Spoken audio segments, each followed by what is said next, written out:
It's MIB, it's midnight in Baghdad. It's MIB, it's MIB, it's midnight in Baghdad.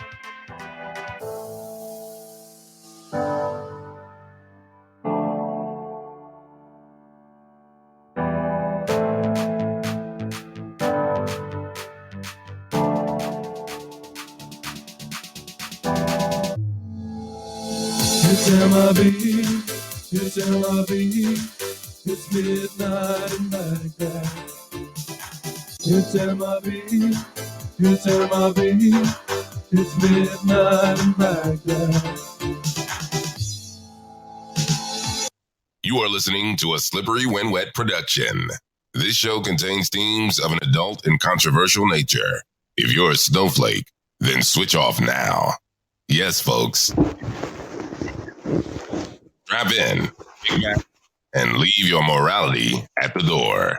It is Midnight in Baghdad with your host, Goldie Metcalf and Charlie Naughton. I'm Goldie Metcalf. I'm Charlie Naughton. And this is Midnight in Baghdad, episode 57. What a show we've got lined up for you tonight, folks. But before I do, it's not often that we do this on our show, but I'd like to issue an apology. Yeah, I'd like to issue an apology. We promised you that Prince Andrew was going to be on the show today, didn't we? I don't know if we did that. But what I would like to do is like to preface, I don't know what the pronunciation is, the show, just a little message, okay?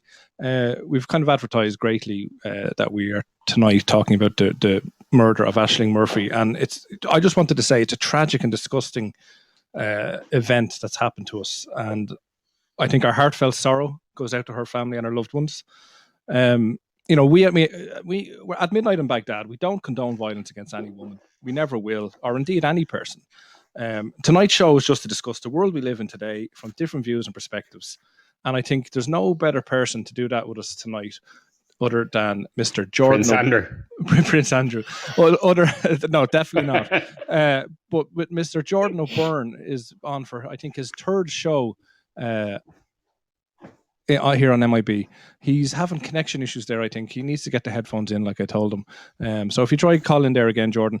But Charlie, talk us through, like, introduce this tragic event to us. Give us a little background on it. Well, we have a young primary school teacher, was out in the evening 2 Wednesdays ago, minding her own business, when she was brutally assaulted and attacked and murdered. And as yet, we don't know any reasons why. There doesn't seem to have been any sexual element or sexual assault, if I'm right, at the moment. Okay. To the best of my knowledge, are you agreeing with that, Goldie? To the best of my knowledge, there doesn't seem to be a sexual element to it, no. Yeah. And then there was a chap arrested for an interrogation who turned out to be cleared of all charges, or never charges were brought against him.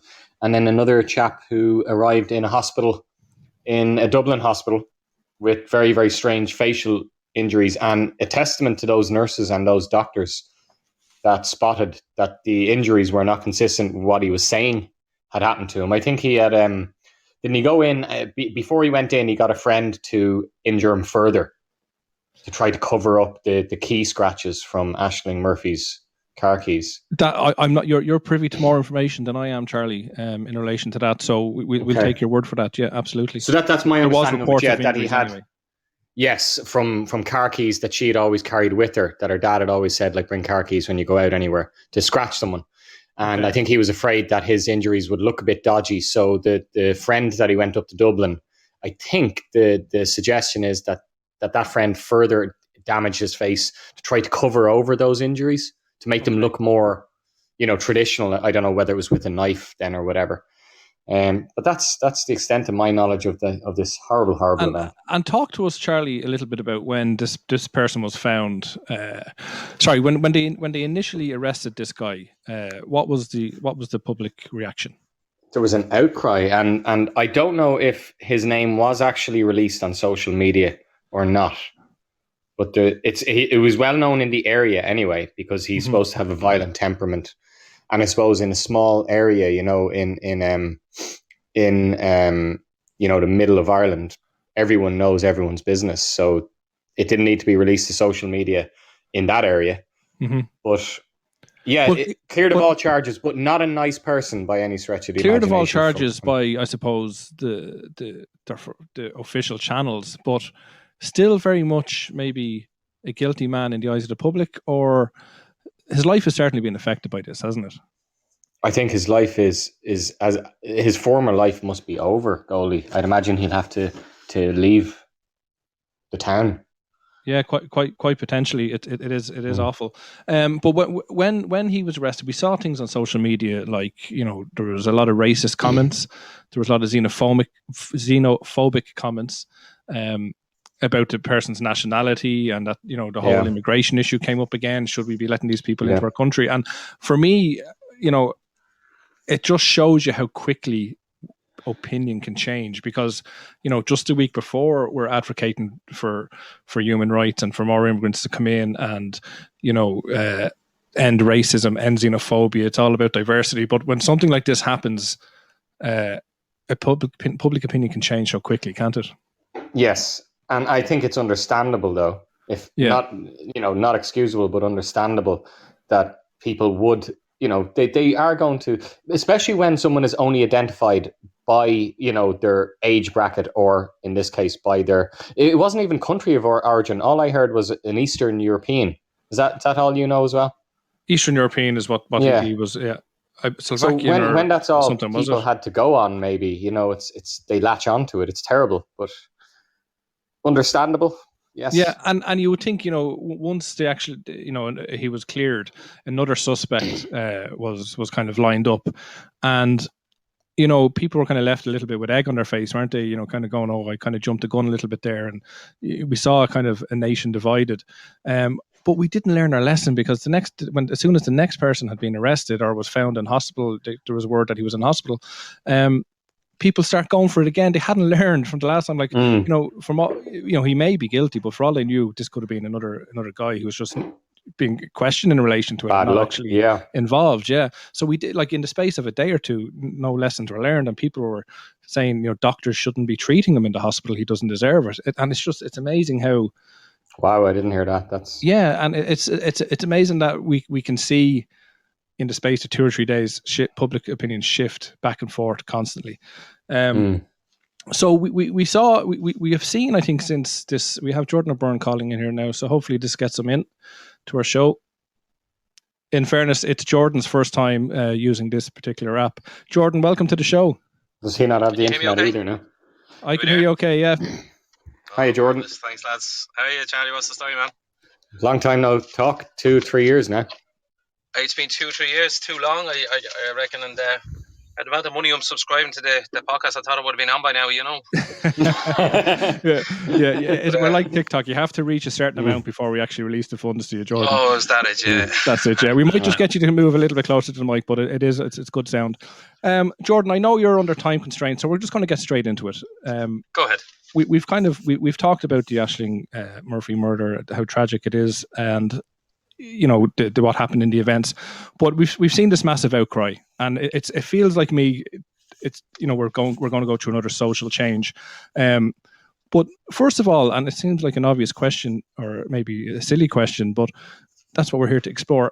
Is violence against women as big a problem as is being made out by this situation, Jordan? Well, I think it isn't. It isn't. It depends on who you ask. It's violence by men, I think, is the problem, and. If you were to look at the assaults and homicides by men, I think it's 98% of all assaults are carried out by men. Mm-hmm. So if you look at the amount of homicides, 82% of homicides are men, right? Our victims, 59% of physical assaults are on men. So I think we have a violent epidemic by men, on men, but also on women, but it's primarily on men. So is it as big? It's a big problem, but it's not per se just on women. And this is, you're kind of acknowledging, I'm kind of feeling something here. You're liking it. You're what you're saying basically is there's a violence with men in general, not just on women. which is kind of similar to All Lives Matter, isn't it? It is, but I think if you're going down the All Lives Matter, the Black Lives Matter has black people have suffered, I think, disproportionately throughout history. I don't think there's ever been a time in history where it's better to have been a black person than a white person. But right now, then I think all of society is suffering from violence, primarily by men. So if you're asking, is it a problem primarily on women? No, it is not. So that's what I have to say about that. So why? Sorry, Charlie, go ahead. Go on, Goldie, go. No, so why, if it's not, why are we seeing this reaction now? You're talking about violence against men and the fact that 80% of men homicides are men. Yeah. Or sorry. Well, yeah. I'll tell you what the difference with the Ashling Murphy one, that was an attack on society. Okay, if you look at some of the statistics around the violence of men and women, it's primarily in the home place. It's by people brothers on sisters. It's husbands on wives. It's boyfriends on girlfriends. It's on partners. But this was an attack. This was an innocent attack. This was as innocent an attack on society as it gets. I don't think this is male on female violence. I think that guy who would, however he did it, and I don't have I don't have the root cause of the murder there, but if say he was hiding in a bush with a knife, you can't do it. There's nothing you can do about that. He's just going to jump out and kill someone no matter what. It's not a man against a woman. That's what I would have thought there. So, are you suggesting, Jordan, that it just happened that the first person who went by was a woman? If it had been a male walking or jogging, it would have been the man who was attacked. Is that what you are suggesting? Could it be? Well, if you look at the statistics there of 82% of men, or 82% of all homicides the victims are men. Like if you're on a night out and you see these one-punch victims, they're all men. Yeah. So in this case, a group of lads are walking up Grafton. Who's this guy? He looked at you the wrong way. Throw him a dig. He's dead. So they're just crazy about it, and we get them all. We always get them. Or rather, you'd have to go back through history for isolated cases. You're going back out to Dunleary to the Ronaid Murray case, or there's different cases throughout history where they're completely isolated, or just a crazy guy with a knife, or a crazy guy going to satisfy a killing, whatever he has that he needs to do, that a satisfaction thing that he has to get from that. But that's different from violence on women, whether it's in the home place or whether it's femicide. What I get from you there, Jordan, is that what you're saying is there's always going to be lunatics, and there's no really stopping that. There's always going to be that percentage of people who are just crazy, and no amount of education is going to solve that. Well, I don't think it can. I mean, there's people out there with a propensity for violence, and I think if they have that and you're in their way at the wrong time, they need to satisfy that violence. I think whether you're a man or a woman, you're going to get that. And that's different from the boys will be boys, locker room talk, where we can try and fix it. We can try and fix it by, making it unacceptable for the kind of boys will be boys behavior, Okay. So that's what I think anyway. Tell me, Jordan, you said that this was a crime against society, or an attack against society as a whole, because it was as innocent as you can get. And just a week before in Ballyfermot, a man, Michael Tormey, was shot at his house at something like 4:00 in the morning. And he has no, according to the media, no criminal convictions, no criminal element. He's a hard-working family man, and somebody knocked on his door at 4:00 in the morning and shot him. How is that any different to somebody, in your own home? You should be safe. Never mind running down a canal. You should be. I think people will look at that a little differently, in that there might be a cause for that, where at 4:00 in the morning, a guy's knocking on someone else's door with a gun. He has a purpose in mind and he's going after the individual, So it's that this guy has done something, and we don't know what this guy has done. I don't know what this guy has done, but there's always that, male on male. If a guy turns up at another guy's door with a gun, you're thinking something has happened. Now, has something happened that he deserves to be shot? Absolutely no way has he done that. But you're looking at it, it's not as innocent as just innocent girl out for a run, is it? I guess isn't that our way of thinking? We kind of make assumptions, and we make, we try come to logical conclusions as to why something like this could happen, where somebody just running down by the canal could not have possibly been involved in an altercation or. That's it, isn't it? Yeah. There's absolutely no way that wasn't I mean, this girl, Ashling Murphy, she's the purest of the pure of, a primary school teacher in her prime, loves Irish music. I mean, she's at the heart of everything that's great in our society. And that's just snatched away, but just for someone who needed to satisfy a killing lust. That's different than a 4 a.m. knock on the door with a gun. Yeah, really I can see that point. What about you, Charlie? Well, I think if the wife and children of that Ballyfermot lad, were listening in, they would feel very differently. They would, and it is an attack on society, don't get me wrong, but there's just that question of, was there something else going on there? Did he do something that made him do that? Again, not that it was justified in the slightest way, but maybe there was something there, and I'm sure people will hold a vigil. Even we hear of these career criminals, these guys who were these burglars who were, burnt their car out on the N7 there last year or the year before. I mean, people held vigils for them. Madman Dino! Madman! That was exactly. Yeah, people held vigils for them. Because, I mean, even the blackest crow thinks their offspring is bright, So... It's a great quote. Yeah. Could I ask you, Jordan, if it had turned out, let's say, the following day that poor Ashling Murphy had some, let's say, run-in with this chap beforehand, and maybe had, let's say, if he'd had a kid and been a bit nasty to his kid in school, do you think then that would have changed the public perception of this innocent girl? And would there have been a minute's silence for her a week later, do you think?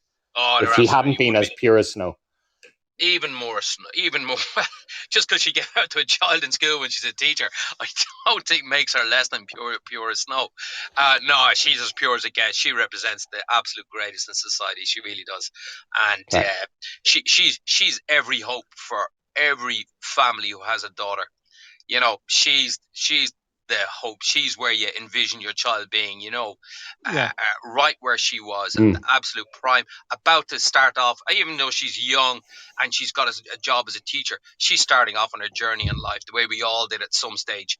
And in a way, Jordan, in a way, and I'll get to this in a moment, but I just want to point it out now. But in a way, she's still a hope, isn't she, for women as a whole?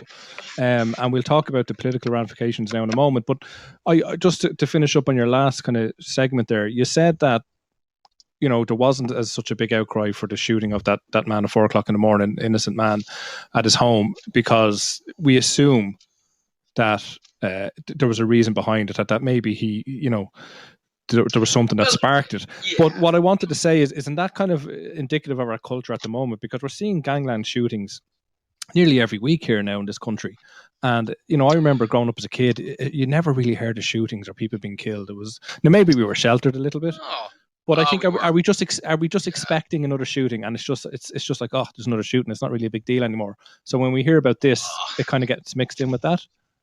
Well, there is, I think, a normalization for it in certain areas. Like if you hear of a shooting in particular places like Ballyfermot and Coolock and Finglas, and you hear about these shootings, you just go, well, there's another shooting in Ballyfermot or Coolock or Finglas.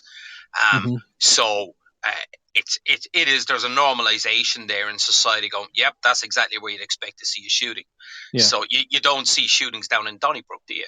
So not very often. Yeah. So I guess just to move on. So Jordan, you talked about hope, and I understand that she is or was a hope for little girls out there who wanted to be successful in life and be at their peak essentially, or reaching their peak.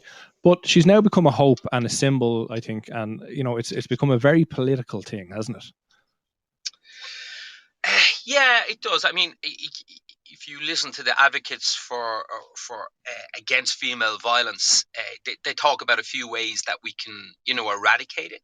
Mm-hmm. And politicizing it is one way of doing that, by getting government on board with funding for different services around these areas, for helping it, for education in schools and parents, for correcting this behavior, and like I suppose keeping it keeping it alive in people's brains that this just does not happen. You don't accept videos being sent around to girls. You don't accept talk of girls. You don't accept objectification of girls.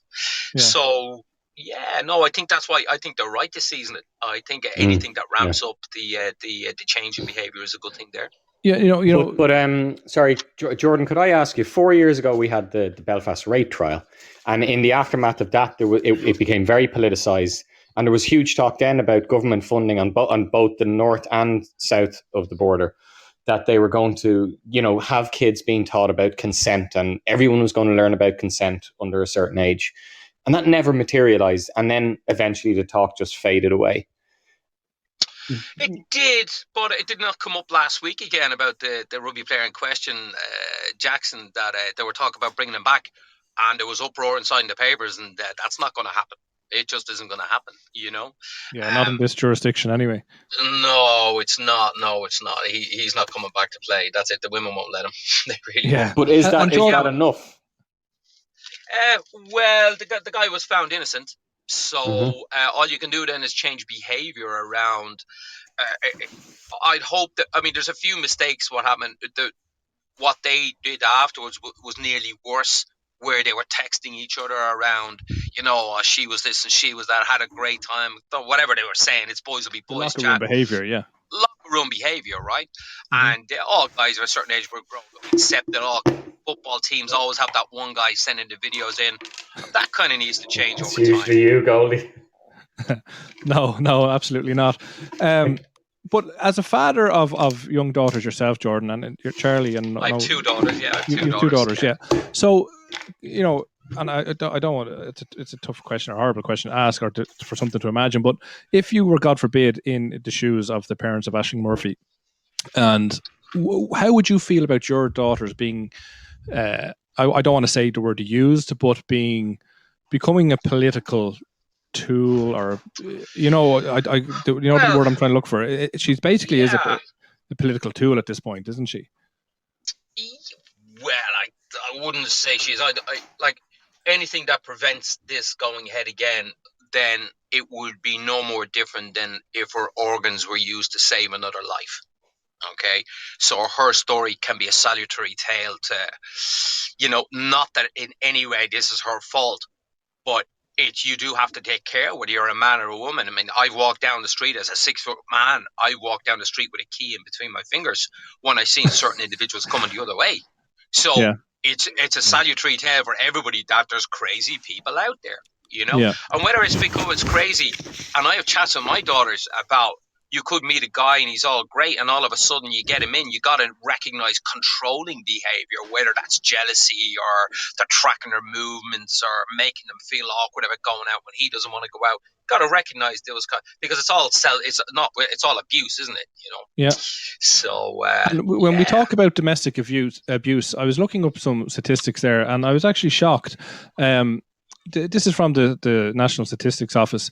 1 in 6 to 7 men are victims of domestic abuse in their lifetime, and then contrast that to women, it's 1 in 4. So it's obviously not acceptable, but I would have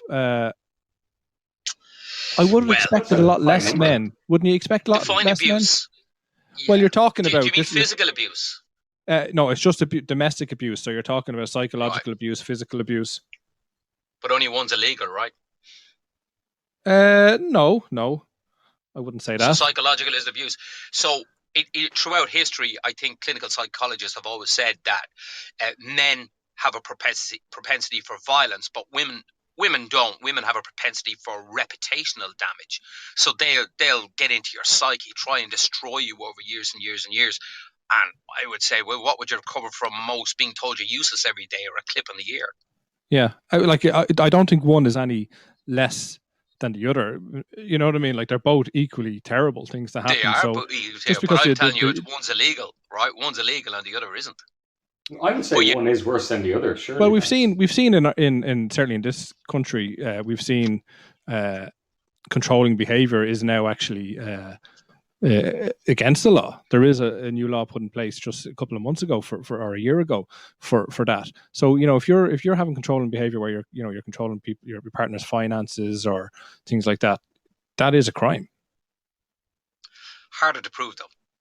It's difficult to prove, but what it shows is that it's not acceptable by society. And this is something that I kind of want to touch on. And we're talking about this movement, or can I call it a movement for want of a better word, or this outcry? But this is all about politicization of abuse since the Ashling Murphy's death. Yes, it's demanding that we end violence against women, and I at no stage did we ever accept it. Do you know what I mean? Like, well, you have prominent politicians coming out. Regina Doherty, you have McAtee, you have Leo Mihal going, we will not tolerate this anymore. Okay, whoever tolerated it? Nobody tolerated it. It was who something tolerated that was this? It's the first thing you read, is it? Who tolerated it?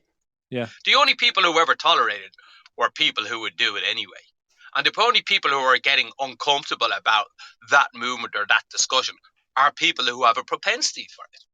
Yeah, absolutely. Right. And absolutely. I'm guessing, though, do they mean by tolerate that we've just ignored it and it's been there the whole time? Now it's right slap bang in our faces.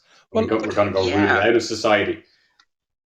I mean, violence against women, especially what Goldie's talking about there, that happens usually behind closed doors. And then we might see behavior in a woman and our ears might prick up and we don't go there. We don't ask that woman, is everything okay at home? Because the answer you'll get, maybe. Is that presumably what politicians mean? I'd imagine I know. Like, I have never once confronted a woman about that issue. I've suspected it once or twice, but I think, Charlie, one of the things they say, definitely what the women's movements, they say we have to listen to victims. We have to listen to them when they speak, because if we don't, then it's not easier for them to not come forward. It's harder for them to come forward if we don't listen to them. So traditionally, there's always been a case, look, you got a couple of smacks, just leave it at that, or it's very hard to prove. Maybe you did something as well. Maybe you threw a mug at him. Did he hit you then? It's kind of hard to prove, and that maybe a woman didn't want to go through that for the kids. But no, I hear what they're saying, where we don't tolerate it, if that's where they're going with that. But like I said, I don't know anybody who ever tolerated that. No, I think what happened in society, and Charlie hit the nail on the head, it was always something that happened behind closed doors, and it was probably something that would be kind of joked about in the pub, at the bar stools or whatever, and the whole thing about women's places in her home and things like that. So it happened. But it wasn't accepted. Like, if you were found out, people might have known about it, but if they seen it up front, you'd be shunned within your community. Do you know what I mean? So, it was one of those things that it became public knowledge. That then it was. Well, there's a question. A lot of women see their place as being in the home. True. Right? Yeah. And they nearly get shunned by other women. Well, women make a career out of being a housewife and being at home. Have you no ambition, woman? Yeah. Yeah, exactly. Why can't the ambition to raise their family at home while the man's out working? That's traditionally the hunter-gatherer was out. It's traditionally that it's gone. And is society richer for having the woman out doing a career until she's mid-30s, late 30s, then she decides to have a child, and now she's rearing a kid, she's mid-50s, trying to big the kids up through the teens, whereas traditionally when we might have all grown up where, your mother's had all her kids by the time she's 25, right? So are we richer for that? I don't know. I don't think so. But anyway... That I don't know. But when we talk about things behind closed doors and not speaking up, and I'm not taking sides here. We're just here to I suppose discuss the situation. But the statistics show that half of male victims fail to tell anybody that they're a victim of domestic abuse. And again, that goes back to the whole macho expectation of a man and the hunter-gatherer thing. But compare that to 19% of women actually report it or speak up about it. We do need to change in society for men as well, don't we? To make it more acceptable it's okay to cry. It's okay to talk. It's okay to seek help. Yeah, it is. It's more of a difficult one though for a man, because, you're attacking his psyche more so than if he comes out going, a woman attacked me.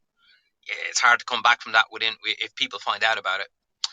Yeah. So yeah, it's Like difficult. It's difficult, not even just in society, but for him himself.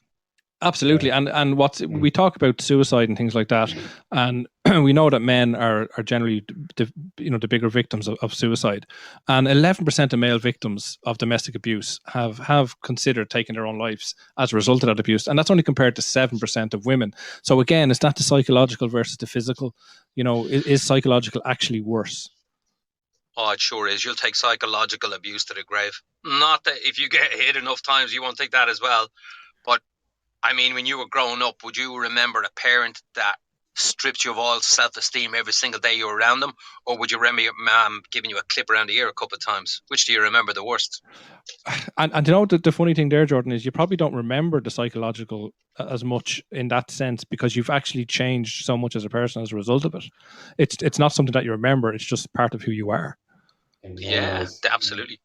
Yeah. So they bring that into adulthood then, and they think this is the way to behave then. Very few people fall too far from the tree there, right? Mm-hmm. So if they've been verbally abused throughout their childhood when they're grown up, you'd be pretty sure they'll be close to that with their own children. Abuse is abuse, as they say. Abuse. Yeah, exactly. Yeah. So it's we've talked pretty much. We have all this knowledge now. We accept that violence against women, something needs to happen. Attitudes need to change. We recognize that there's obviously an issue for men, and that women need to change to some degree for men and make it more accessible for us to speak out. But what can we actually do about it? And this is the thing that kind of struck me during the week. Everybody's saying things need to change. Things needs to change. But what needs to change, and how do you do it? Like, how do fundamentally, biologically, primitively, instinctually, evolution, whatever you want to call it, we are males, and we're going to be red-blooded. That little bit more hot-headed. We're going to tend to be more violent as a result of our nature. We're always going to be attracted to the opposite. Well, obviously to a different sex, but in particular in this situation, we're talking about women. We're always going to be attracted to women, breasts, bosoms, asses, legs, whatever, hair, whatever it is that gets you off. We're searching for a mate. Yeah, we're always going to be attracted. So, what can we do to really do to make a difference here? A few things you can do. You teach the next generation. You go into schools, you do it at home. You point out stereotypes of what is unacceptable. You show them that when it's inside in soap operas, it's in films. You speak to your kids when they're watching stuff. When there's stories in the newspaper, you discuss it with your kids.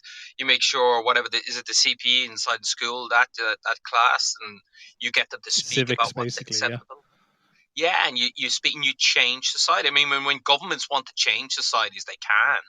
I mean, say they do it with cigarettes, they do it with drink driving. They know they can't come out tomorrow with drink driving when everybody was drinking 5 pints and go, right now, everybody's down to 1 pint or nothing. You bring it in over the course of 15, 20 years. It's a generational change. And then you get there. They can do it if they want. They've got ways, and they've got very, very clever people up there, we hope, who can do this. So it's changing that. You provide services, the government funding. There's funding gaps between charities who are running these refuges for women, refuge houses. There's funding gaps between that. They can make sure that they're all there, so women feel like there's places to go, that they go, oh look, there's 8 women in that house over there, that means I can't go there, so I better say nothing tonight. That's true, but we kind of want to we want to prevent them going to that place in the first instance, don't we? I think that's generational change. I don't think that can happen this year. It needs to start. It needs to start, I suppose, initially in the home, but it needs to be kind of reinforced in the school, and a consistent message, because obviously we all can teach our kids our own values or our own beliefs, and they might all slightly vary. So the schools, I think, need to provide a consistent message. Like, I don't know, Charlie, I know you have some friends in the business, but when I went to school, I got sex education, I think, in 5th or 6th class.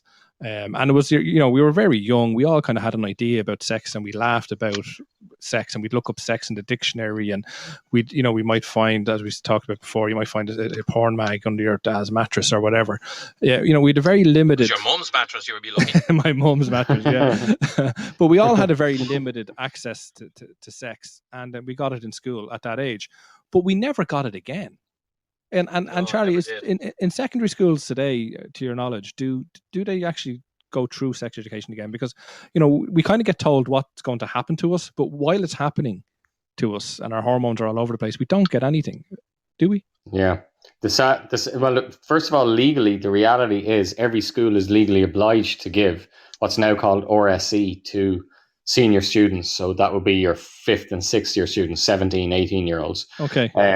They have to receive what's called RSE, relationships and sexuality education. So it's not just the physical, what happens at sex. It's about how to deal with various things in relationships. They teach about alternative sexualities. They teach about the kind of stuff Jordan's talking about, the behavior that is acceptable and the behavior that isn't acceptable. That is what every school is legally obliged to do. Now, the reality is it's not happening on the ground, because the people that are being asked or forced to teach this are what we would have called religion teachers.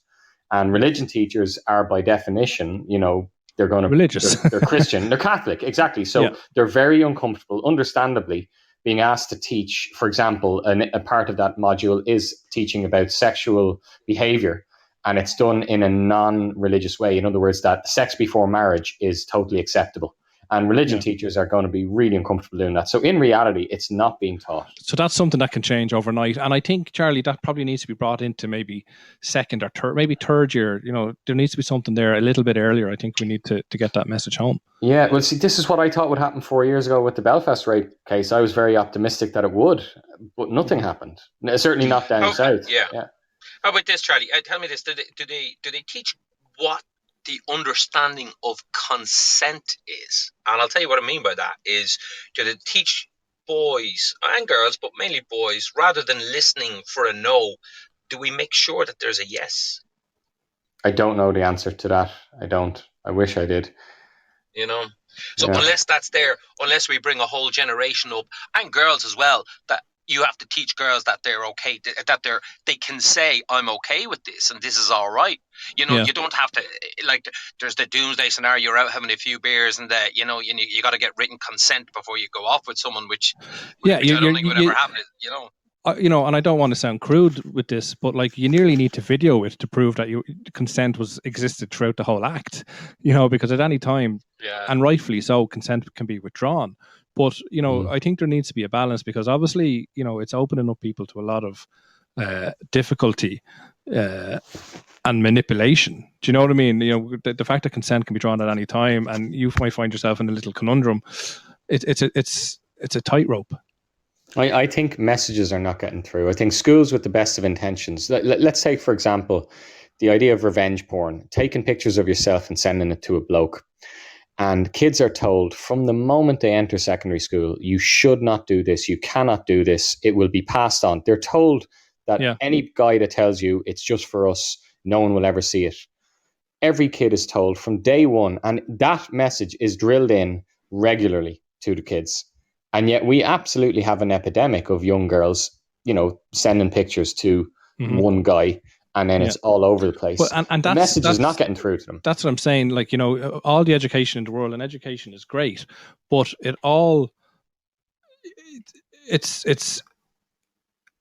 it's going to be somewhat counterbalanced by your natural instincts and your biological attractions. And girls are going to want to be attracted to boys are going to be attracted to girls, and they're going to want to do these things and use the technology available to them. And no doubt some of them might feel pressure to do so, and that's completely wrong. But I don't think you're ever going to be able to stomp that out. Possibly not, Goldie. But it seems it's done a reversal from the three of our generations, where girls who, let's say back then there was no pictures they could send. So let's say a girl who would let's say go to third base or fourth base with a guy when they were young was seen as a slut. Now it's the opposite. She's seen as like a prude if she doesn't do these things. Yeah, it is taking total reversal. And however the mind games that young boys have used, they're fantastic at it. And that's frightening, Yeah, it is. But again, I just wonder how much of that we can actually rule out. Do they teach anything about pornography? Because I think pornography is a big problem. Access and get it. Yeah, I find, No, not you can access it fairly readily. But what I mean by is, young kids, as I said to you, us growing up for sex was the dictionary and maybe a bit of Eurotrash, as we've said many times on the show before. But now they've access to the whole internet full of stuff. And I think that's skewing their view of what their expectation of sex is. It's not all sentimental music and candles and your one dropping her head back and all this kind of crazy shit we see, and moaning out loud and squirting and all this crazy stuff. You watch pornography with candles and romantic music. No, but you know what I mean? It's given a bad representation of what sex actually is. So do the schools talk about that at all? Reality versus fantasy, I guess. Not that I know of. And I would not want, like, how can you imagine trying to teach that to boys? Short of showing it in the classroom, it is going to be difficult to do. But I think there definitely needs to be a discussion about that don't believe everything you see on these websites. At the very least, search for amateur stuff. No, but I obviously jest. And it's not even a conversation that parents can have with their kids. I mean, you've got a child who is now no longer a child. Did you ever have that kind of conversation? No, luckily I didn't need to. Well, you might have to need to actually. No, but I don't think it's a conversation that I would be afraid of having with the next in line. Okay, and will you have it, like, as opposed to letting it come up organically? Will you set out to? I think it's something you can make things come up organically, can't you? You can you can kind of manufacture. Oh, you caught me watching this. Let's sit down and talk about it. Guys. Sorry, I don't know what happened there. You're welcome, Jordan. I understand that you're pressed for time. No, it's all right. Yeah, I don't know what happened to the phone there. Yeah. No, you're okay. Yeah, sorry. Yeah, where were we anyway? Yeah, so we were just talking about sex education in schools and how pornography can skew the reality for young children. But this kind of brings me on to, you talked about consent, Jordan. Yeah. And this brings me on to with probably the most controversial segment of this. And, we talk about the need for change and men need to change attitudes and things like that. And my question is, how can women support this and how can women help it? And what I find as a little bit of a contradiction, and let me just say firstly, I have no issue with any individual on this planet pursuing their dreams in any way, shape or form they want to. They can love who they want. They can identify how they want. They can choose to do whatever job they want. If they're happy, fair dues to them. But there is consequences to actions. And you're entitled to suffer those consequences and you're entitled to make those choices. But what kind of struck me is we see, and particularly the likes of TikTok and Twitch and all these kind of social media things that kind of boomed during COVID and OnlyFans. Women have no problem using their sexuality in these social media apps. They dress scantily clad, they bounce their boobs around, they bend over, they literally have not foreplay, but they'll talk sexually towards you and with innuendo and all of these things, and they're perfectly entitled to do it, no issue at all. But surely that's not helping the cause for men to change their behaviors. But that's, first of all, men objectifying them and seeing them as objects, and as you said earlier, it's bosom and it's hips, and they see objects and they don't see any difference between the next set of bosoms or tits or chest or ass or hips. They don't see any difference because it's objects to them. Now, the women who do this, who turn themselves into objects, have done this. But one thing that has to be made clear, it's men need to know that they're objects, not for them. That's not up to them then to go, I'm going to take that object. That's not there for them, right? So they need to separate that from, I suppose, they're degrading them for even less than object. If you see a good-looking girl inside in a bar and you go out there, and if you see her as a good-looking girl and you want to chat to her, that's one thing. But if you just see her as an object and you're going to get angry if she's not going to let her be with you, well, that's the man with the problem, isn't it?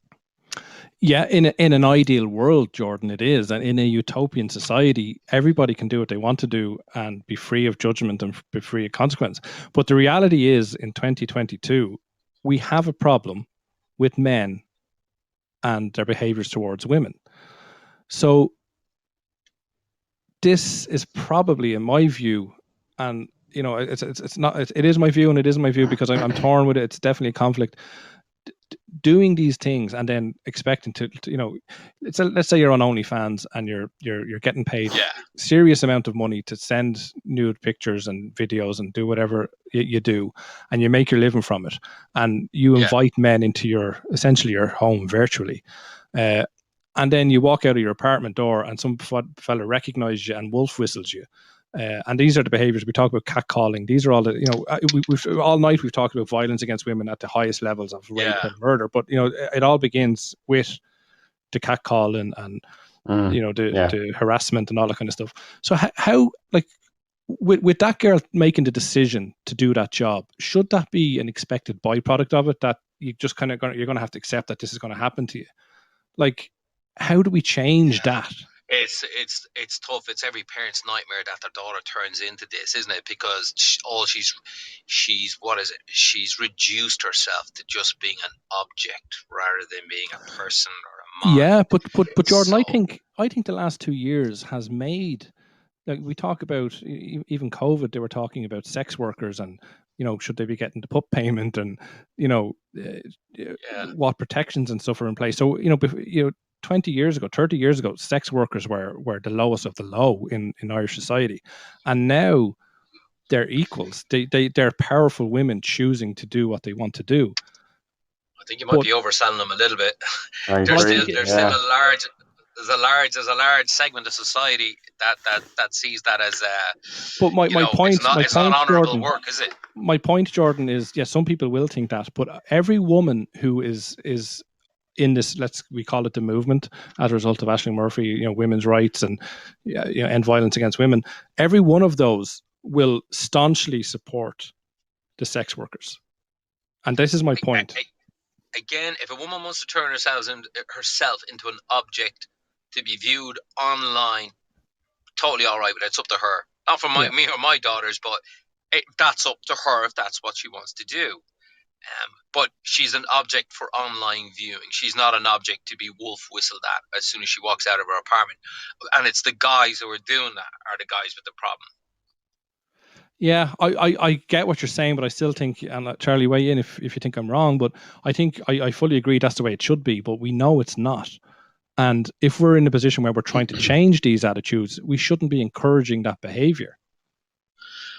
I think it dispels over time. Like, again, we talked a little while there ago about how in the home you might have had a traditional man, a traditional woman, where the husband talked down to the wife to put her in her place, so to speak.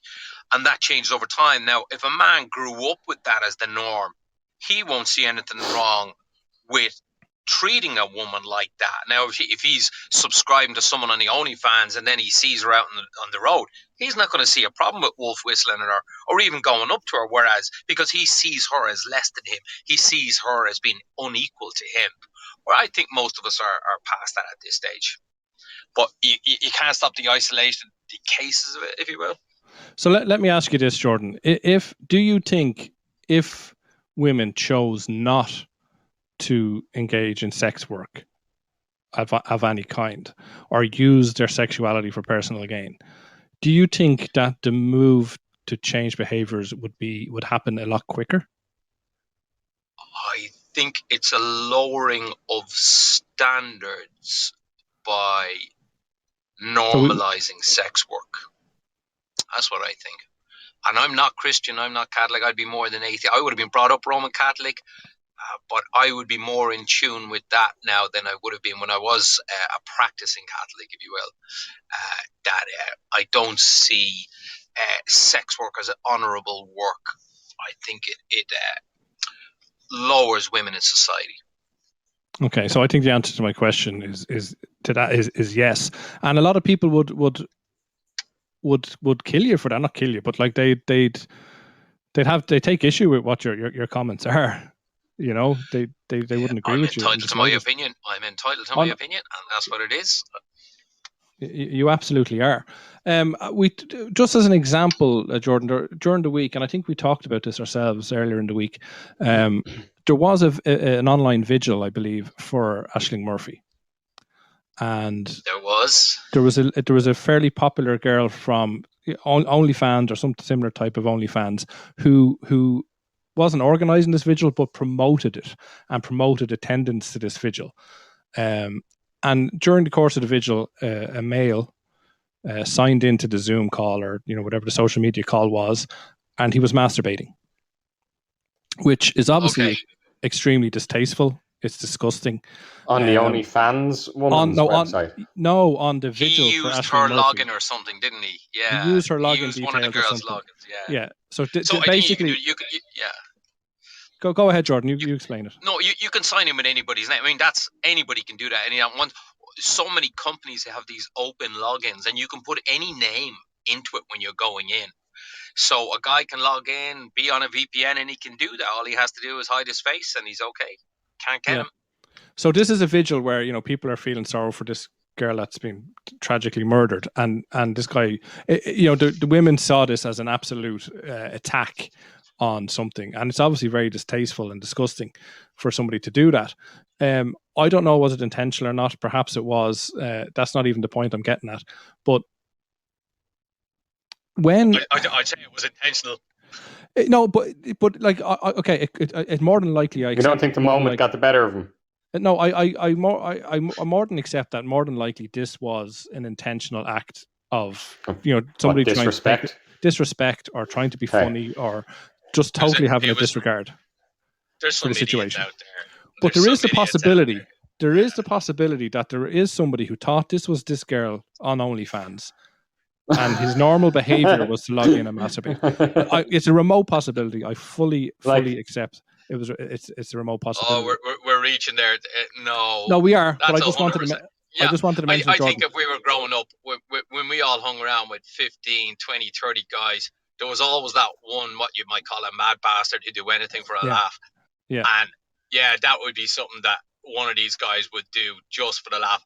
And it is utterly abhorrent. And it's a form of sexual abuse, I think, masturbating like that in front of someone who didn't invite it. Absolutely. So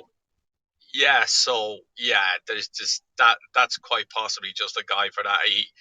I don't think there's guys who get their kink by logging onto online vigils and masturbating. Although if it's a thing, I'd love to know what the name of it is. No, it's definitely a disgusting act. But here's my point, guys. This is a girl on OnlyFans, and she's entitled to be on OnlyFans. Again, won't hold it against her.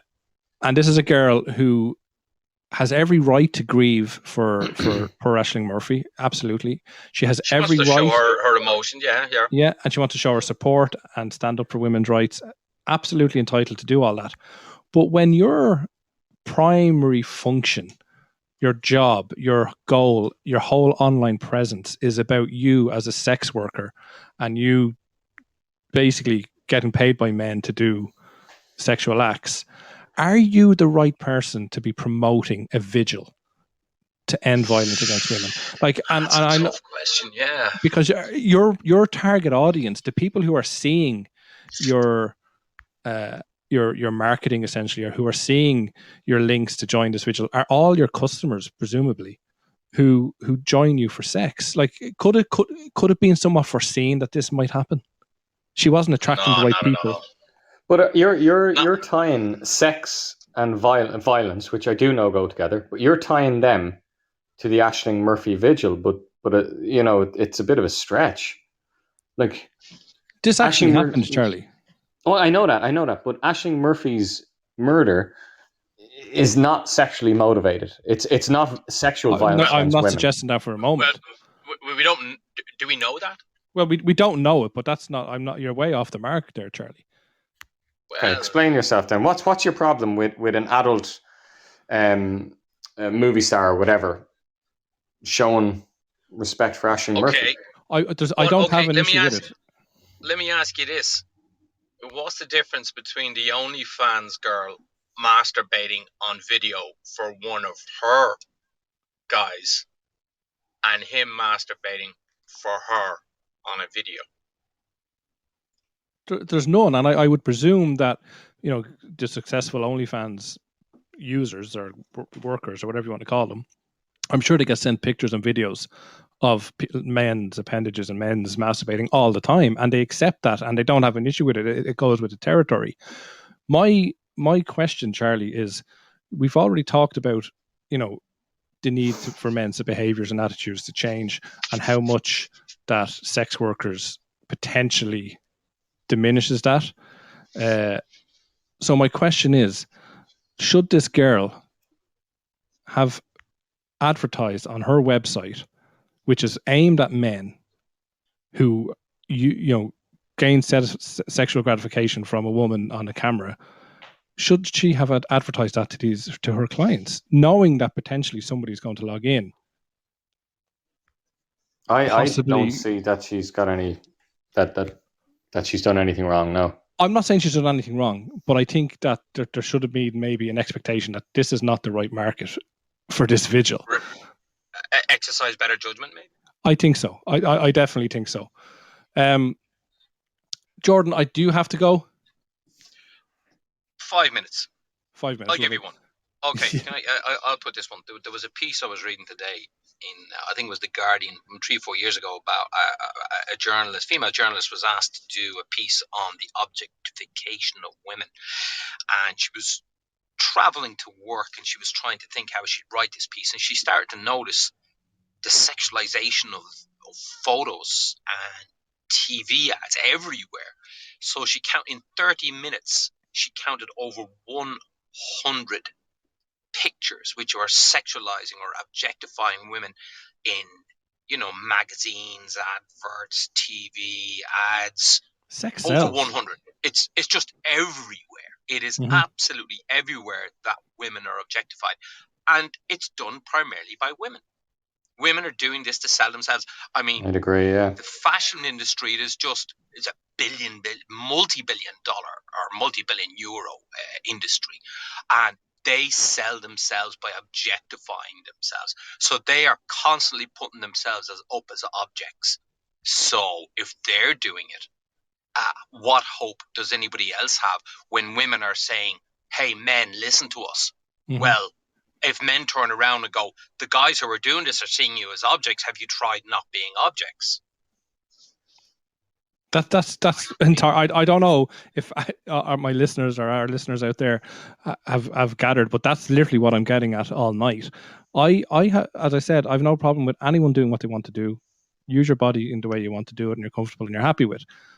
But don't, on one hand, tell me that you're a sex worker in that sense, and on the other hand, tell me that you want to see change.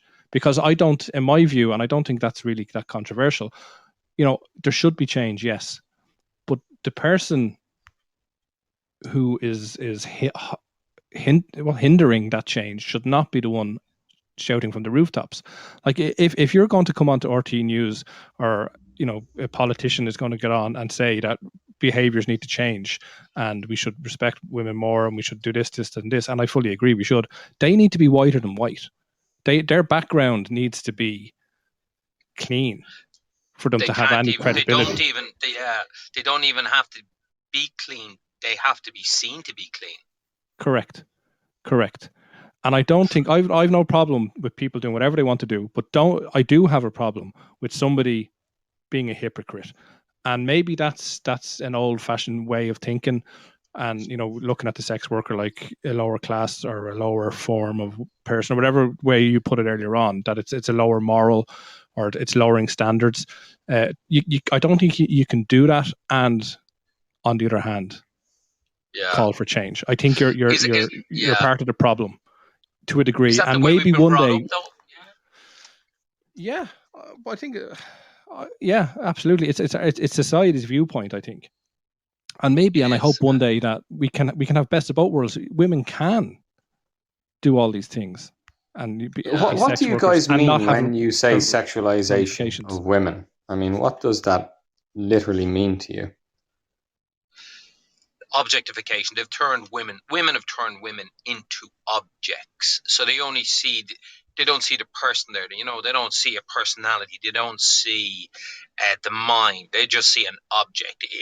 If a man is looking at that, he just sees, the traditional tits and ass, which would be the hips and the bosom. That's what he sees.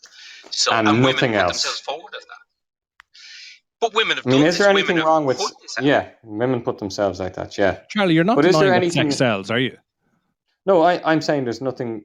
No. If there's nothing wrong with noticing a woman's tits and ass, you don't have to act on it. You don't have to make a comment out of it. Admiring it in your own mind, getting aroused by it in your own mind. If that's Correct. sexualization or objectification, that's not such a bad thing as long as you still treat that woman with respect. You're still Yeah, noticing her sexuality. where we need to get to the Absolutely. point is where you keep it to yourself and you don't make the comments and you don't Yeah, do You the do. wolf That's whistle it. and you Yeah. and you don't talk to the lads about it. Yeah, that's where we need to get to. But we're struggling to get there for many reasons, and one of them, I think, is because women are continuing to play into that stereotype, to continuing to do it for personal gain, for money, to manipulate in the workplace, to do various different things. And I know there's another side where men in power will manipulate women in the workplace. You only have to look to Hollywood and Weinstein and all that kind of stuff that went on. We talked about that on the show. And, what happened there, as I said to you previously, is a horrible thing to what happened with Weinstein, and, how he basically blackmailed women for roles in movies and stuff. But I do have a kind of a slight issue because that was just a culture. We all know that was a culture of Hollywood, and it's wrong. But, why didn't some of these women, and I don't want to play the blame game, but can you see what I'm saying? These women It's always been there. It's yeah, always but been these there. Men women of were, I don't want to power. say content, but these women went ahead with these acts to get the role and became multimillionaires and stars as a result of it. And that doesn't mean what happened or what they had to do was right, but they still kind of chose to do that, knowing what to expect. Do you know what I mean? Like, and obviously there were some women who didn't do that and didn't get the roles. So, should those women be shown a little bit more compassion? Maybe I don't know.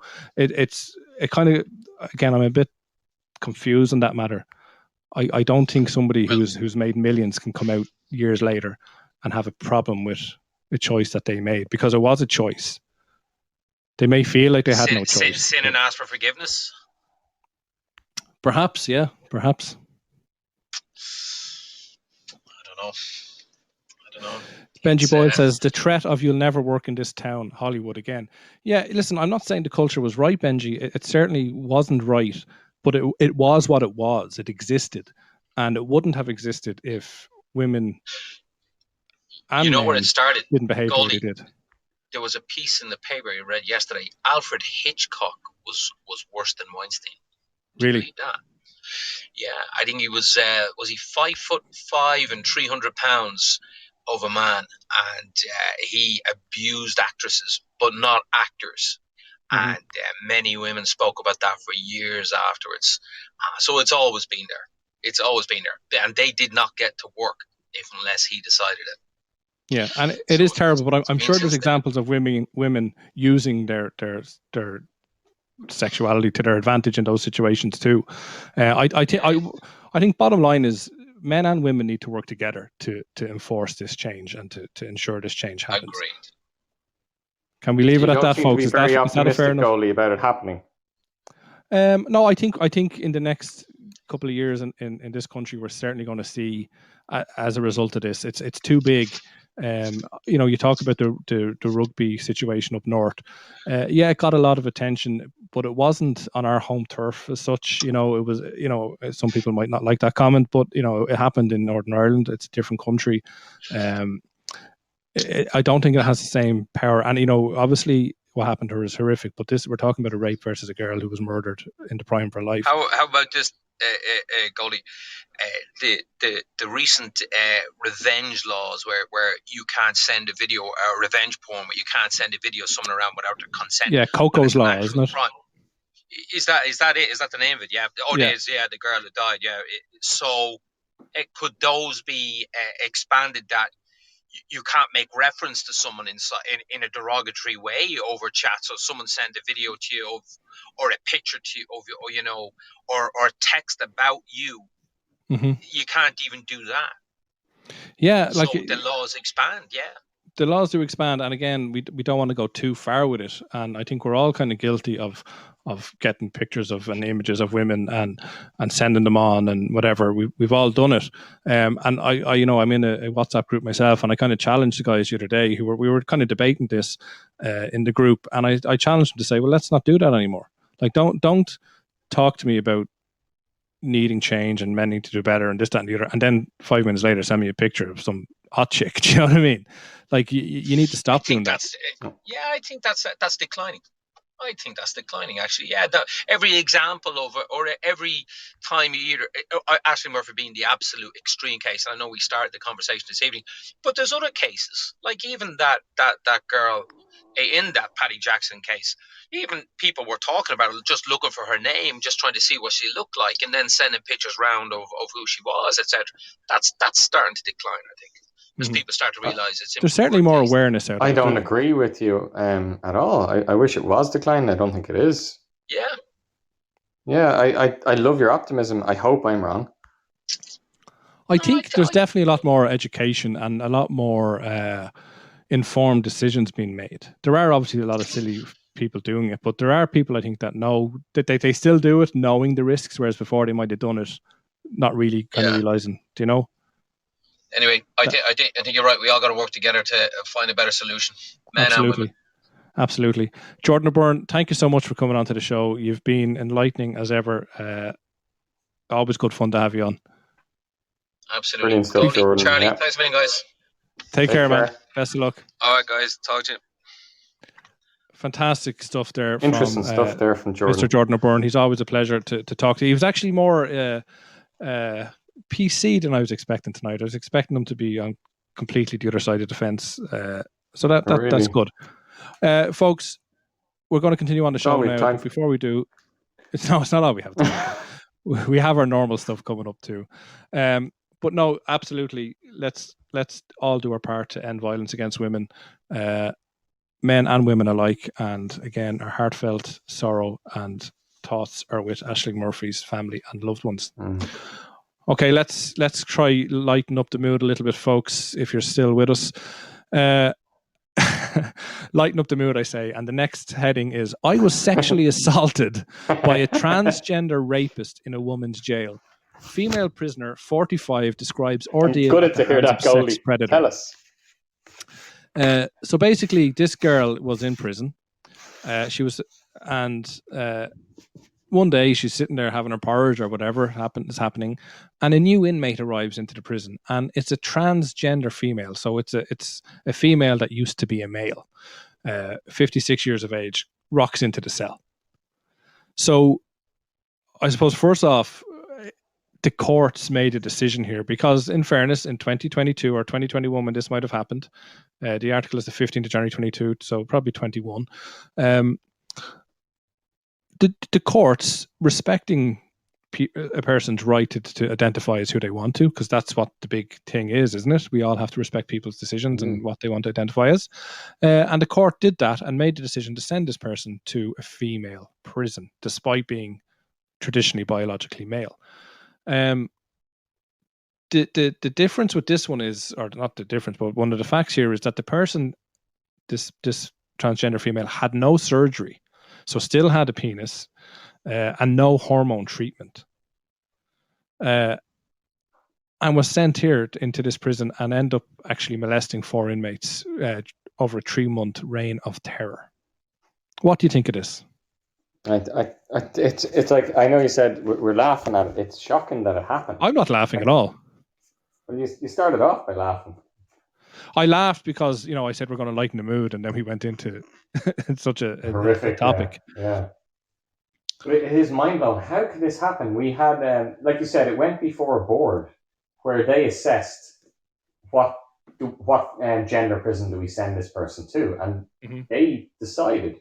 A group of men and women decided to send this man, who identifies as a woman, like you say, with no surgery, to a female prison. I'd love if one of those people could be asked, like, what made you make that decision? So you think it's a wrong decision, a bad decision? Yes, absolutely. It seems insane. But are we not supposed to respect a person's right to identify as whoever they wish? Absolutely. If they are like genuine transgender, yes, in theory that would be lovely. But So- when so- you're dealing with a criminal, So what you're doing is you're drawing a line, and you're saying it's okay to identify as what you want once you make efforts to actually become that. no, Like, no, no, it- no, it- you're no. I don't think the surgery thing should matter. No, I think if someone wants to identify as a female and remain in a male body, that's fine. But when you're a criminal, when you've been found guilty of a crime, your basic human rights have to not your other people's human rights have to trump your human rights. I think in this case, okay. And it's a no-brainer. I think we talk Totally, about anyone- everybody having rights, whether you're a prisoner and not being tortured and things like that. But you're advocating that those rights are actually limited in that sense. Oh, I think so. I think they have to be Goldie, and I don't even think just because this fella was a rapist. I mean, that like the fact that he was a rapist and he was a rapist of women. Mm-hmm. You know, that is to me. He was a knowing, paedophile, like, I believe, wasn't he, or she? Yeah, and also a rapist of grown women as well. Okay, so maybe they're a sex predator. As Jordan would say, maybe a more informed decision should have been made in relation to that. Yeah, because this is a no-brainer, Goldie. I think it would have been difficult if it was a thief. If it was just a commoner garden thief where there was no violence or assault involved, I could see how a case might be made, yes. But So instead of having a blanket law saying, this has to happen, it's a situational decision. There's not absolute right for anybody to be able to identify as what they want. It depends on your situation. That would be very hard to enforce, wouldn't it? It would be very costly. I do think at the end of the day, the country's prison system is going to have to make a blanket decision. Okay, but you wouldn't, for example, advocate to, as we talked about last year, the transgender female Olympian weightlifter. You don't think that's acceptable? We should allow that, but once you become a criminal, you lose your right to identify as what you wish. Well, I don't think but a certain type of criminal. With the transgender Olympian, to be honest. I think we both had issues with that. I think you pointed out very clearly and rightly that the physicality of that sport that person was involved in gave them an advantage over biologically born females. But I would respect an Olympians. Yeah, I do see there's a lot of... See, that's a tough one, but I think this isn't a tough one. You think this is a clear-cut case? So, yeah. I think this is clear-cut. So the prison it should be a situation. They're looking at options. Yeah, what do they do? So at the moment, the two theories that seem to be bandied around and they're going to have to make a decision is, one, there's people promoting the attitude that a law needs to be made that if you are imprisoned based on the gender that you were born with or that you were assigned at birth. Unless you've gone through surgery, perhaps. This is the first theory. In other words, that's the blanket that's being suggested, regardless of your surgery. Now that will cause huge problems for a man who has become biologically a woman. The assault issue, I suppose, coming up there in a man's prison and so on. But that's just one thing that the House of Lords are considering. Another, and I suppose it could be taken advantage of, couldn't it? Like if you decide suddenly to identify as the opposite sex, you might get yourself into a prison that you probably shouldn't be in. It's open to abuse. This is what they're saying is happening, and they gave a couple of examples in that article of men who had identified as women because they saw women's prisons as less harsh. Easier. And then as soon as they got out, they reverted back to their... So they weren't doing it to attack women or anything like that in the female prison, but they were doing it to get a softer sentence. And then when they were back... So I think it's fair to say it should be done on a case-by-case basis. That would be very costly. There's so many but I think it's the price that I think we have to pay to be fair and equal to all. I know we said we wouldn't go back to it, but it's kind of obviously related to our last topic. If the person who murdered Ashling Murphy was a transgender female, would the outcry be the same? Or indeed, if it was just another female that had killed her, would the outcry be the same?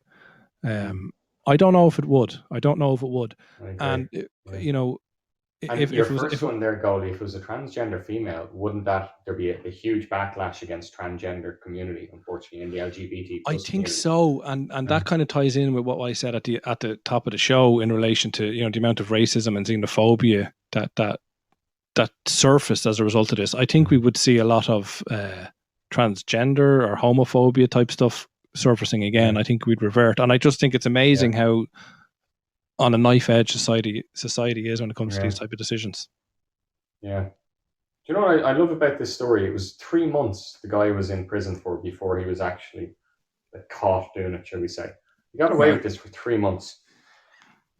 It's amazing stuff, isn't it? And again, is it just he had these people in such fear that they couldn't speak up about it? Yeah, I don't know. It just seems mind-blowing. And my heart goes out to the women. It's interesting. That woman clearly sold her story to the Daily Mail, but I don't blame her for wanting a quick bit of cash. But one of the things she complained about... Or maybe it's to raise awareness too.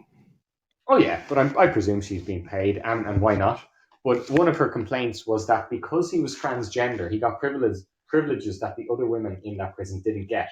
One of his privileges, according to this inmate, was that he had special privileges to buy makeup, whereas the other female prisoners didn't get that privilege. So she actually specified he was buying makeup left, right, and centre on a website called ASOS.com. Yeah.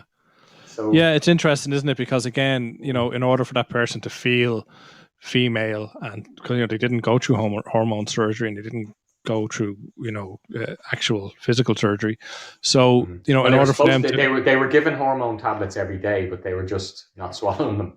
Yeah, but see, this could be just a mental health thing, that it was required for mental health reasons, Maybe, yeah. So it's definitely an interesting one. Charlie, we're definitely going to lighten the mood, and we normally do this at the top of the show, but it's what do we call this one? Our apology. Charlie's Corner, or whatever we called it. We give an update on the latest sex doll scene. Well, I actually didn't even read this article. Well, I just picked it because you told me you're doing an issue on violence, and I thought, Jesus, let me type in sex robots plus violence and see what comes up. Sex robots could be prone to violence and end up strangling humans, experts warn. So again, this is Charlie's. I'm looking at a sex doll right now, and she's quite attractive, in fairness. That was the first thing I wanted to say. Yeah, amazing. She kind of looks like a real person, doesn't she? Like at the glance of an eye. Yeah. But the article says, while robotic sex dolls are all the rage when it comes to non-human companionship these days, they're not without their downsides. Not only are they incredibly expensive, especially if you go for the really good ones, but experts have warned that they could even become violent and end up physically harming their human owners if they experience coding errors. Pretty scary. Or pretty realistic. Anybody can go violent. If you want a relationship that seems real, anyone can be pushed to the edge. Absolutely, yeah. And again, we talk about artificial intelligence and the dangers of that, but this is just literally an error. I think, yeah, and it's one of the risks that you run. Charlie, you might for next week's or next month's show, just let us know if anyone has ever actually died as a result of an encounter with a sex doll. I will, definitely. I genuinely did read that article, and I totally got it wrong. When I looked at the headline, I thought they were robots. You see, I suppose the thing that we'll have to come to terms with is when you buy a robot, are you going to buy a sex robot that is tailored to your specific fantasies or, what you want out Presumably. of it? Yeah. Presumably, you get some downloadable content. Like you could download a different personality or whatever. Do you know what I mean? You could customize it in that respect. But of course, you're going to pick somebody who's into what you're into. Yeah. Well, I don't even just mean physically, but in terms of the type of sex you might want, like dirty talk or whatever. Yeah. So there'll be certain things. So I presume that this was an article about the whole aspect of choking. I see. Yeah. But it wasn't. So this is just a generic story about the dangers of sex dolls. Very interesting stuff. Dangers of coding. Yeah. And coding. We look forward to next month hearing about if anyone has actually died from it. A very unusual story you sent me today, Charlie, is California woman marries the color pink in Vegas wedding. Well, anything happens in Vegas, they say. Yeah. What happened here? Well, you've summed it up in one sentence, Goldie. So you have a woman who said she's been dating the color pink for 40 years because she's 40 always years. loved pink stuff. Yeah. And she's in her early 40s. So since she was a child, and it was only when she retrospectively looked at it, she said she was walking along one day and a young boy on a skateboard said, you really love the color pink. Everything you have is pink. Why don't you go marry pink? Right? Like a little kid, you can almost imagine a Dublin lad, someone out of yeah, why don't you go and fucking marry you? Yeah, what was it? Into the West. Do you remember that? Tito, whatever. Tito. So you can imagine one of these little pikes saying that, and the woman said, yeah, why don't I? And that put the idea into her head. So first of all, the marriage suggestion came by a little punk she met on the street. What I can't visualize is, like, she marries the color pink. So she walks up the aisle in this, ironically called the Little White Chapel in Vegas. But she walks up the aisle, and did she have, it didn't specify, but I would picture you'd have to have some physical object at the top of the altar. She had a swatch, a giant swatch. A swatch, right. Yeah, with like 5 different colors, 5 different shades of pink on it. Okay. So technically she's marrying a watch then, is she? A swatch, not a watch. What's the difference? Well, one tells the time and one is a piece of fabric. Like, it really couldn't be any different from each other. All right. It's just a random piece of fabric. Well, it's a pink piece of fabric, presumably, with her 5 favorite shades. So I presume, to be technically correct, she didn't marry the color pink. She married a swatch. That was colored pink. That's colored in 5 different shades of pink. So she's legally married to a piece of fabric.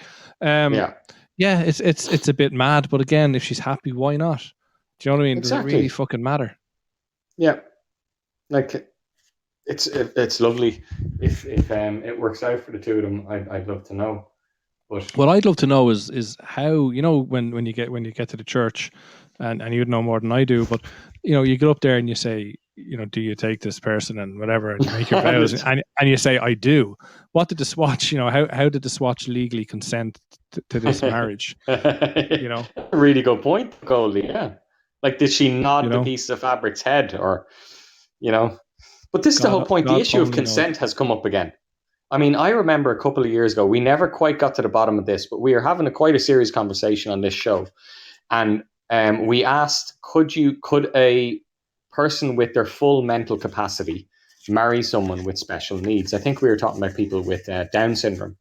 Yes. And we checked it up, and it turned out that in this country you can't. Mm-hmm. And yet there's nothing stopping a woman marrying the color pink. So I wonder, in America, can you marry someone who is of limited mental capacity in Vegas, and does that marriage become legal? I don't know. Maybe Benji could answer that question, but I would say no, because at the end of the day, somebody with special needs is a vulnerable person. Yeah, exactly. Who is incapable of making an informed decision, whereas a piece of fabric is not vulnerable in any way, shape, or form. It's inanimate. So what the fuck does it matter? Yeah, I'm just wondering, was there a loophole that could be used in the law? I'm sure if there is, someone will try it, or probably has tried it. Yeah, if you do, post it on our Facebook page, folks, if you come across it, or hopefully, Charlie, you can update us again. Benji doesn't know the answer to that question. Benji, maybe have a little Google there, and you might be able to let us know before. We're always looking for loopholes. Not to give you a job now or anything, but if you feel up to it. Yeah. And thanks you, for the like, active listener. I hope you're enjoying your wine. Love is love. Absolutely, it is. It's only flesh. Impotent man 45 may never be able to use his penis again after his partner, and I get this, his partner accidentally deployed expanding foam inside his urethra in a bizarre attempt to keep him erect during sex. Tell me about this, Charlie. This is insane. So I suppose what I wanted to ask, are you familiar with the concept of sounding? Sounding? No, I can't say that I am. No, I had never heard of this either. Apparently this is very common now, according to doctors across Ireland, across England, across the Western world, that men with impotence problems and erectile dysfunction problems, it's now very, very common for the man to try to thread something up through his penis that will allow him to physically stay erect. Oh, for fuck's sake. Yeah. And this is called sounding. So this is, you know, the way everything was binding last year. I don't know if you heard about that. Yeah. It's a folks, I'm looking at pictures here. If you're watching this on Facebook or Twitter and like that, there's pictures of this, and it's horrific. Absolutely, it horrific. looks so sore. Yeah. Yeah. Viewer discretion is advised. So basically, what you're saying is these are presumably no more wine. Apologies for that, active listener. We must get you some scent. I have your address anyway from the last thing I sent you. I'm only joking. No, but presumably these are men who are struggling to stay hard or erect during sex, and they're coming up with inventive ways. And one of them is to stick a straw or something down your urethra to keep a splint, essentially, isn't it? Yeah, but here's the thing. It seems to work, because the doctor that was being interviewed said the amount of cases that they're getting with people doing this at home is phenomenal, and it's going wrong. So the doctor was saying, please, will people buy the proper equipment and go on to official websites to buy the stuff? So there is actually stuff you can buy. There seems to be, yeah. Now, there was no link in the article, but the doctor was implying that there is a way to do it properly, and that you can, that there's a company out there that. Now, I suppose at the end of the day, there's always going to be people that says, I can do it better than the company. And what I love about this guy so it's expanding foam, which we've all used in the house. And you know yourself, like, you're trying to use it on a small little area. You push that canister just once, and out of that big long straw, the foam just keeps coming. It gets out of control, no matter how small you press it. And it immediately expands. So what I'm seeing is that this girl had put this tube into the penis, and not intending to press the button, but the button ended up getting pressed. That's fucking lazy, isn't it? That's fucking torture, isn't it? Like, can you? I'm actually holding myself here now with the pain. I know. It gets worse, Goldie. It gets worse. Talk to me. So the expanding foam hardens, obviously. Yeah. So the way the doctors tried to remove it from him was they tried to pull it through the opening of the man's sweet penis. Suffering Jesus Christ. So the surgery was only the second option. I don't know what the doctors were thinking. Like, obviously the penis is a very, very flexible organ, I suppose, and the doctors know that better than anyone else, but just the agony of it. That is absolutely disgusting. What's that noise? The horror noise. Active listener, I fully agree with you. We should definitely move on and not. But what why not just use like a Viagra or a pill or something if you're struggling? Yeah. Do you know? Exactly, or you can buy these things that is essentially a dildo, but you can put your penis inside the dildo, and you've heard of strap-ons, yeah? So this is effectively a strap-on, but that your actual penis will go inside, and it extends the length and width of your own penis, and you kind of loop it around your balls to keep it in place, and you have sex. And does it provide stimulation to the man? It's pleasurable for man and woman, yeah, because you're still getting that movement of your penis up and down and pulsing and whatever. And the woman is obviously getting to feel an erect penis, presumably a little larger and a little thicker than she might be used to. I think it's a lovely tool, a lovely little sex toy to bring in. Yeah, nothing beats making a plaster cast of your own penis as you did as a gift for your beloved. That was beautiful. I'll be honest with you, Charlie. I have it. I haven't done it yet. I do have it. Right. I have the kit here to do it. I just haven't had the time, and I've been sitting out in my shed some nights or the studio here, and thinking, will I do it now? And I'm like, it's a bit weird doing it on my own. I think it's something that we should probably do together. But yeah, is it a little bit embarrassing, the thought that what if it's the one day that you don't get your penis as erect as you normally do, and then it is literally set in stone that's everyone says that's the problem. That's as long as he gets, there's no going back. Yeah, and the pressure will be immense on you. You got to take the risk, and there's definitely, if you want one, there's definitely more for enough. I'd love to try. Yeah. No, I don't mean not to try it, but I'll give you a cast of mine. And you can use that. Lovely! I'd love that even more. Yeah, I would try to thread that through my erection dysfunction. Look, before we go, the doctor was asked, like, what mental stuff do you see? And he said last week, so a week ago, a teenage boy, I don't know, was he doing something similar or was this some weird ass thing or whatever? But you know the USB cables that you use to charge your phone? Yeah.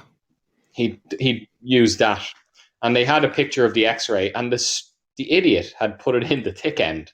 You know, the actual USB bit, the big fat end bit. Yeah. So he put that, and that had somehow gone all the way inside him, and they had to operate on him as well. There is no limit sometimes to people's, I don't know, desperation to experiment, I suppose. I know, but God, Jesus Christ, there has to be easier and better ways. And, don't risk permanently harming yourself. Like, come on, guys.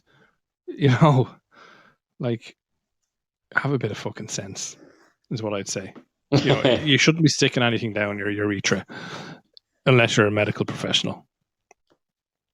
Yeah. Benji Boyle says the top Google answer is 2 people with Down syndrome can't be married or those people will lose their benefits. Well, so they can be married if they have enough money. If they don't get married, then the benefits stay intact. So yeah, you're right. They can actually marry. Right. But I think the question more so was, can somebody that doesn't have Down syndrome,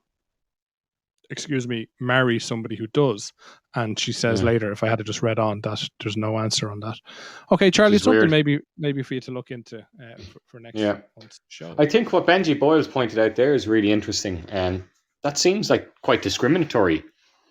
If 2 people with Down syndrome get married, why would they lose their benefits? That seems quite strange. They're still with a medical condition.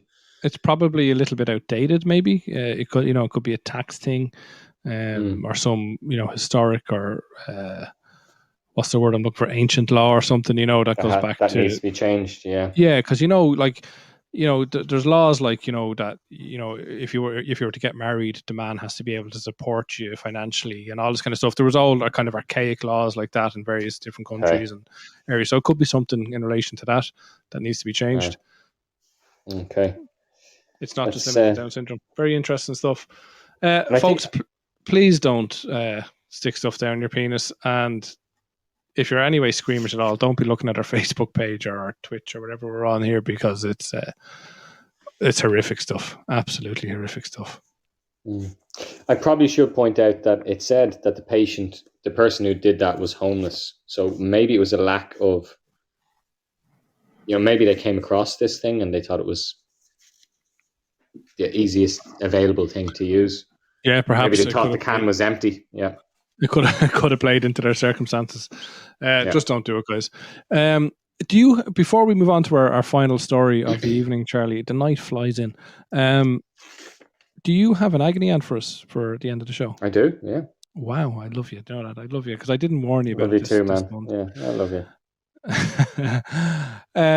Okay, and Charlie says to me earlier could Benji check if two radio broadcasters can get married to each other, or will Goldie lose all his benefits? Joe, we should. Wouldn't that be amazing? We should actually. We talk about being in the home together when we're old. We should probably just marry each other at some point for the crack. I know we probably will do it. Yeah, we probably will. My partner would go absolutely apeshit.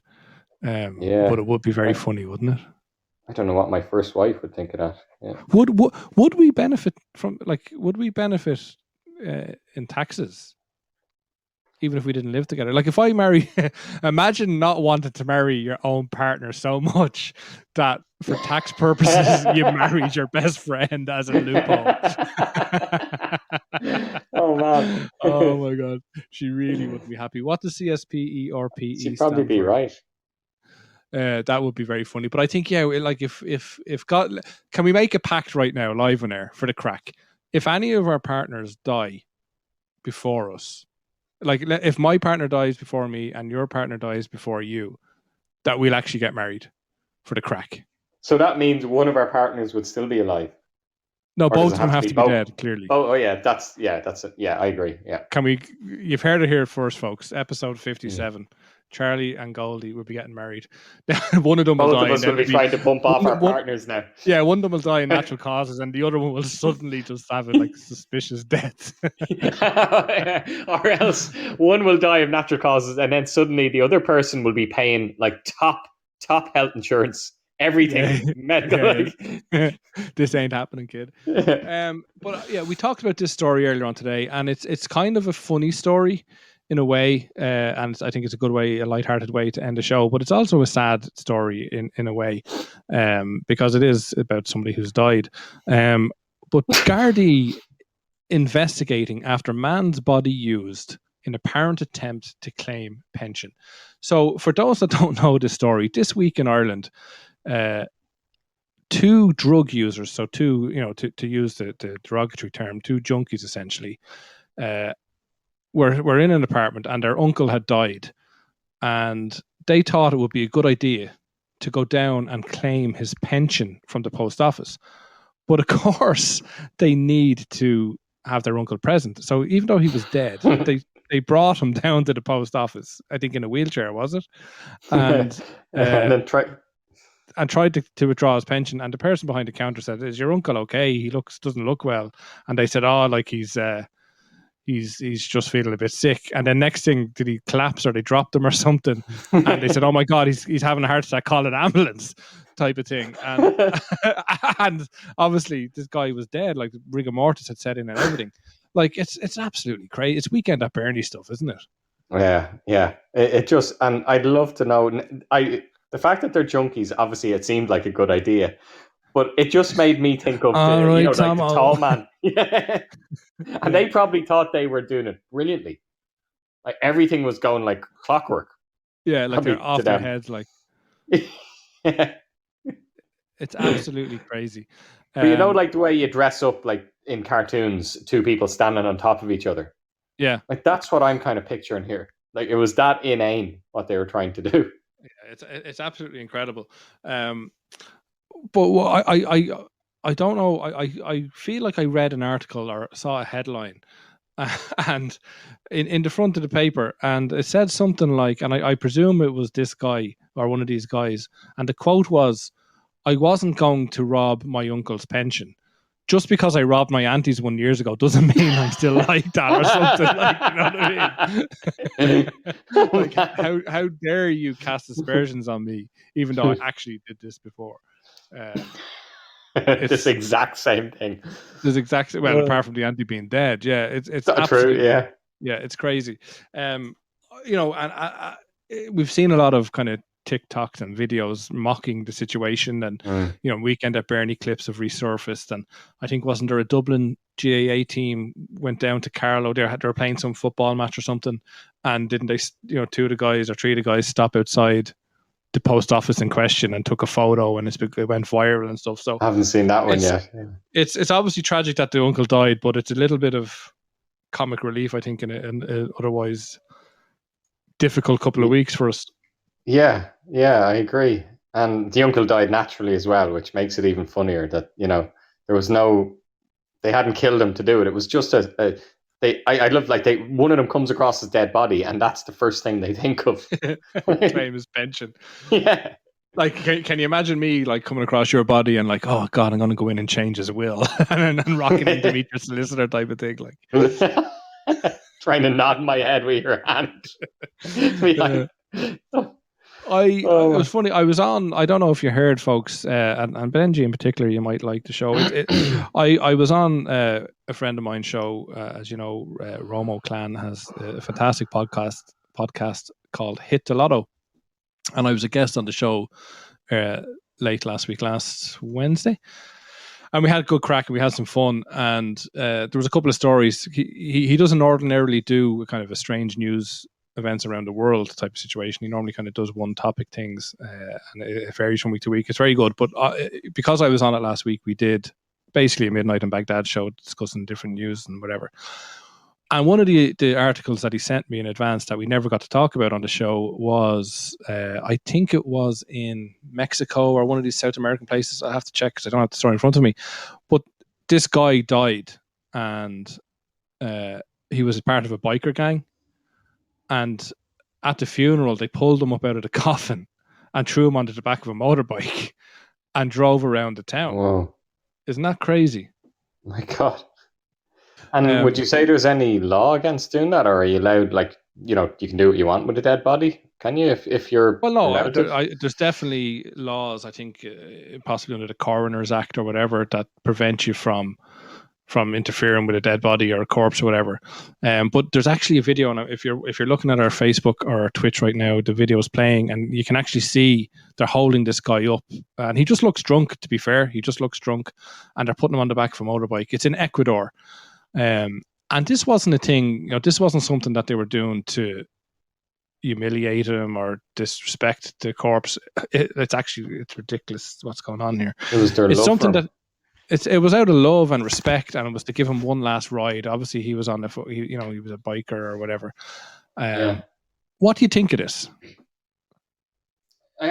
He was shot dead. He was shot dead. He was 21 years of age, shot dead, on the way to another loved one's funeral. Funnily enough. Okay, it actually sounds kind of sweet, to be honest. Doesn't it? Like the police said that it's an abhorrent, an unhealthy activity, but they're not investigating because nobody's complained. And I kind of think, it's definitely unusual, isn't it? And it's a bit weird, but in a way, I get it. Do you know what I mean? I love.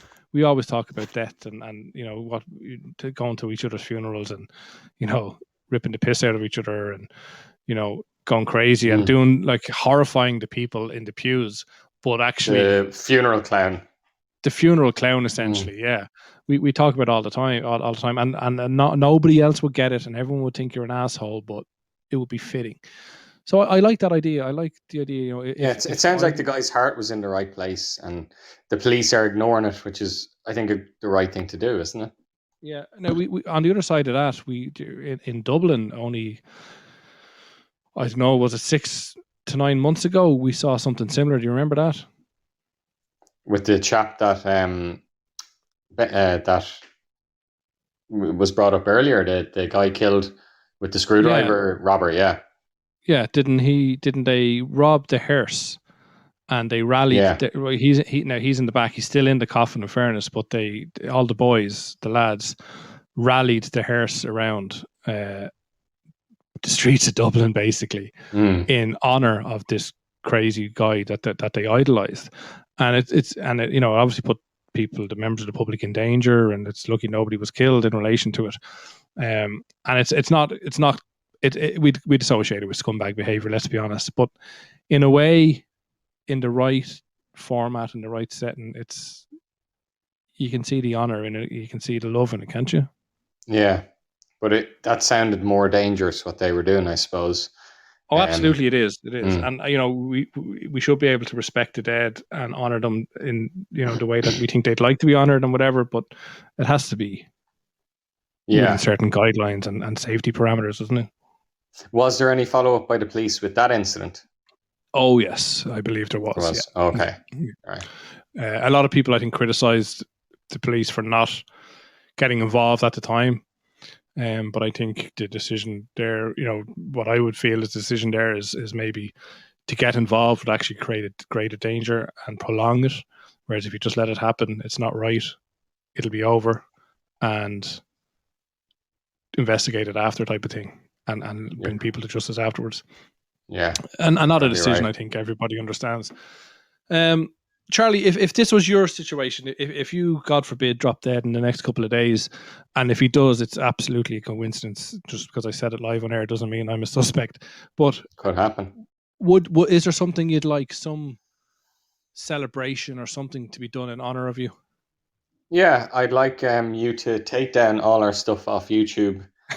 Podbean and everything. When we started this out 15 years ago, we wanted to leave something for our kids, a little thing they could listen to. It's blown all out of proportion, and I know you can't put it back in the box, but I really wish we could.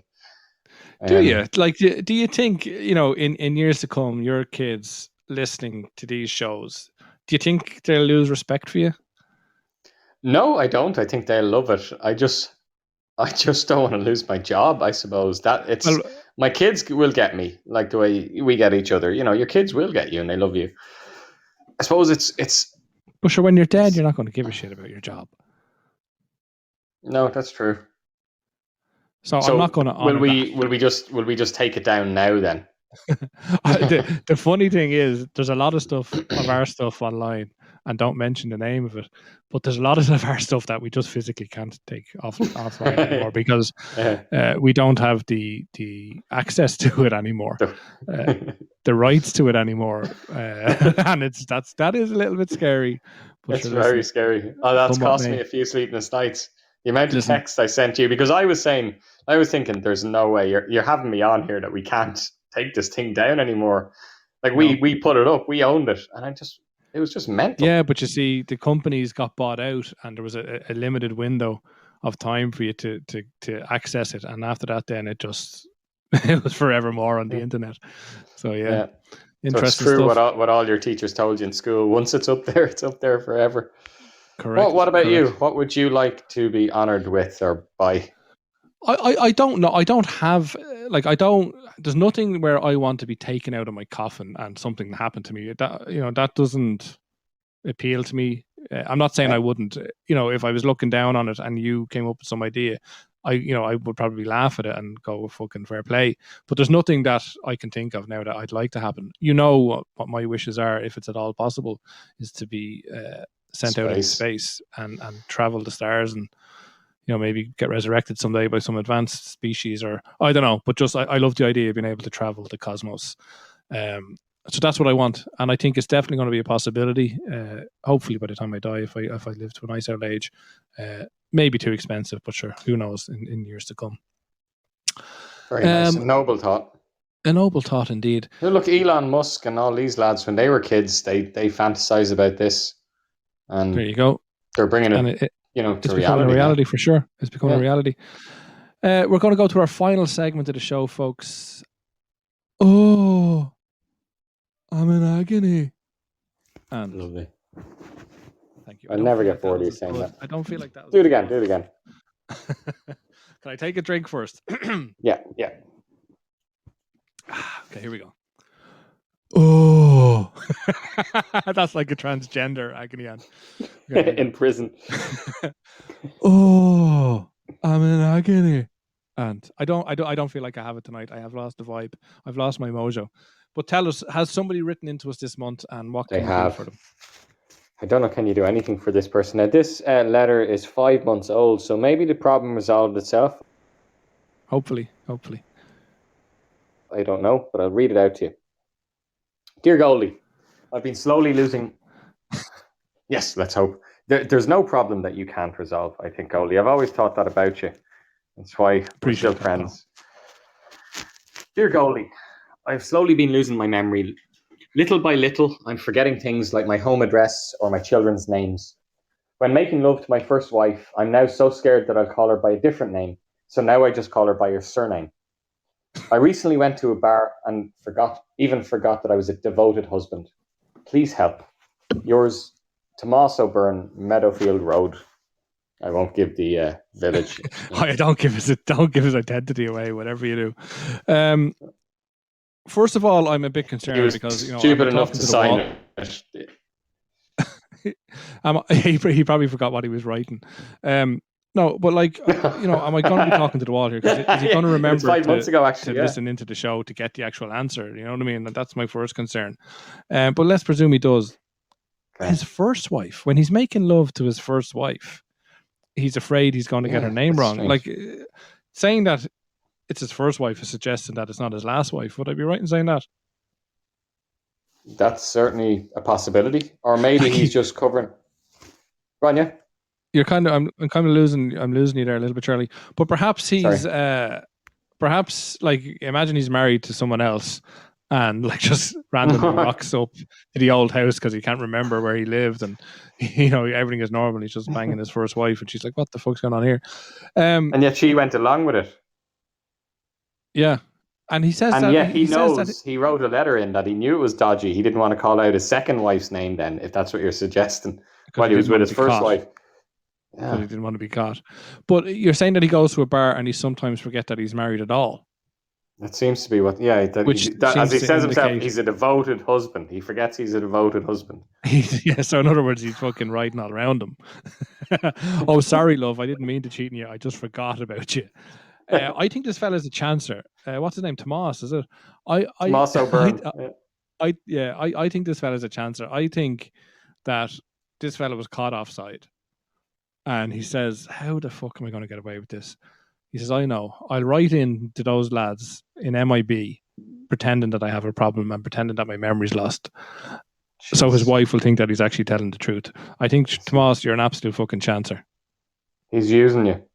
He's using MIB, the success and the fame of MIB to get away with cheating on his wife. It's disgusting behaviour. But just on the slight chance that he's a genuine person, and I don't believe he is for 1 second, have you ever seen the movie Memento? I actually just rewatched it about 3 days ago. Did you? Yeah. It's a fantastic show, isn't it? Brilliant, yeah. And in this show, Guy Pearce, I think it is he lost his memory. He only has like a short. He can only remember stuff for like 12 hours or something to that effect. And he's trying to establish who murdered his wife. So he actually gets tattoos written on his body to remind him of the key points and the key facts. So every day he wakes up, doesn't know who he is, and has to learn all over again who he is and what his purpose is. It's a fantastic film, and the film kind of works backwards, doesn't it, Charlie? Yeah, he knows who he is. He remembers everything up to the moment of his wife's death. Right. He just can't make new memories. So yeah, it's brilliant. Yeah, it's a tough watch. So it's one of those movies that starts at the end and moves back to the start. It is a fantastic watch, and it's I haven't seen it in years, and I definitely need to go back and watch it again. Can I ask you, Charlie, by any chance, first of all, Tomas, write tattoos, get tattoos on yourself, write post-it notes, have it beside your locker, have it in the mirror, have it in your wallet. When you're at the bar, open up your wallet, have a picture of your wife and go, "This is my wife." That'll help you. That's great advice. That's really great advice. Problem solved. But Charlie, can I ask you, are you asking me, did Memento... The reason you watched Memento a couple of days ago, was it out of watching a show on BBC called The Tourist? Is that what sparked your interest? Fucking hell. Well, now that you say it, yeah, I wonder. It certainly wasn't a conscious decision. Yeah. Yeah, because I remember I watched the first couple of episodes of The Tourist and I immediately thought of Memento, and it's the same kind of setting, isn't it? Was Memento in Australia? I don't know, but it was. No, I think it's because Guy Pearce is Australian, though. You're probably making the link. Yeah, but I feel like it was a kind of. I feel like it was set in America. Yeah, but I feel like it was kind of a desert setting or a kind of an orangey setting. Does that make sense? Like all the scenes are kind of light shining through a curtain type orange. Do you get me? In motel kind of scenarios. Yeah, which the Tourist has a lot of actually as well. Has a lot of that as well. So I kind of liken it to that. And I immediately thought of Memento. What do you think of The Tourist? Are you up to date with it? I have given up on it. I watched the first 4 episodes. I'm not watching the last 2. I find it's been dragged out too much. I found the same. I think it's, I watched the first episode and I thought, it's all right kind of story, but it's slow. And then the missus was like, "Do you want to watch another one?" I was like, "No, I don't think I do." I think I will get through it, but I'm going to be in no rush to do it. So why then? There's too many, there's so many good shows out there. Why would you stick with this if you genuinely have no interest in it? You have 5 more hours to invest. I think it's a matter of mood. If you're in the mood for just throwing something on, like, yeah, okay, we'll finish this off. That's the kind of way I feel about it. Okay. Right. Did you see Trigger Point yesterday? The makers of Line of Duty? The bomb disposal group. Okay. Is this a new show? New show. Yeah. I think it's 6 episodes again. Jed Mercurio, is that his name? I think. I don't know. Are any of the characters from Line of Duty in it? Yes, actually. The actors the main main characters? woman in it. Actor. Actor. Okay. The woman who played, the woman with short hair, Vicky McClure or whatever her name is. Yeah. So she's the main actress in it. Very good. But yeah, it's very good. I think you'd worth watching that. We'll keep an eye on it. Listen, I fear that we're kind of getting into a more general, casual conversation. that's pretty much it for us tonight, folks. It's been a good show. I think it's been a different show. I think it's been A shit show. it's been a shit show. No, it's Sorry. been. I think it's a show that we needed to put out there because we needed to talk about those things at the start and kind of explore, and I think even for our own self, it's an eye opener for us as well. I think to kind of trash it out and see what we need to do and take some learnings from it. So, not your usual probably full of laugh show, but definitely I think a good show and one that'll stand up to us in time. We're going to be back with you next month. We might be a little bit earlier next month because I am actually away. I'm heading stateside next month. So, we'll have a show for you lined up hopefully in early to mid-February. Charlie? Last time you were stateside, Goldie, you recorded a show, didn't you? I did. An off-the-cuff show. I recorded an off-the-cuff show that went out live to you listeners, and unfortunately never recorded. So it's one of those lost tapes. I have vague memories of some of the things that were said. We were in a setting with I was away, and we had a couple of guys in the house, and we some of the lads were making dinner and other lads were having a few drinks, and I just kind of we chilled a little bit, and it was I remember it being a good fun show to make, but unfortunately one we'll never get to hear again. Same group of guys and more. So maybe there's another show coming our way. Maybe we'll get a double episode live from the US of A. Listen, folks, it's been good talking to you. Hope you're all well. COVID is officially over. I half jest because all the restrictions have been lifted in Ireland, majority of them anyway, and we're kind of back to normality. So have fun, stay safe. I've been Goldie Metcalf. I'm still Charlie Naughton. And this has been Midnight in Baghdad, episode 57. Good night, God bless.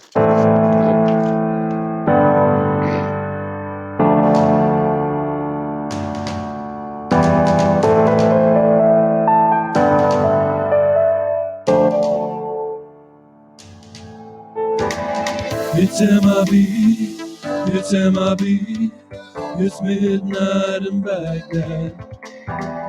It's MIB, it's midnight in Baghdad.